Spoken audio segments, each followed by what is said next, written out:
Papasukin na rin ng lalawigan ng Benguet ang coconut industry sa tulong yan ng programa ng Philippine Coconut Authority. Narito ang exclusive Agenda Weekend Report ni Dobby de Guzman. Salad Bowl of the Philippines kung ituring ang lalawigan ng Benguet.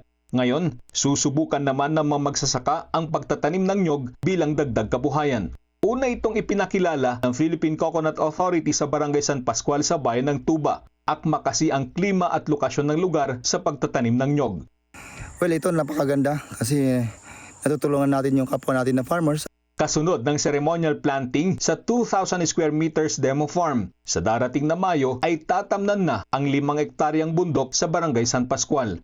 Yung maitulong na dito na yung ahensya ti gobyerno, especially dito na Philippine Coconut Authority, mangted iti additional nga livelihood para iti umili dito Barangay San Pascual.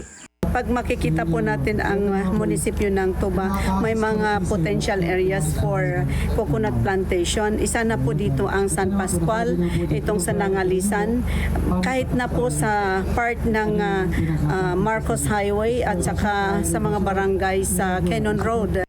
Sa kabuuan, ang Pilipinas ay may 347 milyon na puno ng nyog. Karamihan sa mga ito ay kaunti na ang bunga at matatanda na, kaya kailangan ng palitan. Ito ang dahilan kung bakit isinusulong ng Philippine Coconut Authority ang fertilization at puspusang pagtatanim. Katunayan, hanggang 2028, 100 milyon na nyog ang target na maitanim sa buong bansa. Napakahalaga nito kasi lalo-lalo na ngayon itong oil crisis natin. Very dependent tayo sa langis na nanggagaling sa ibang bansa. But hindi natin nakikita ang importance nitong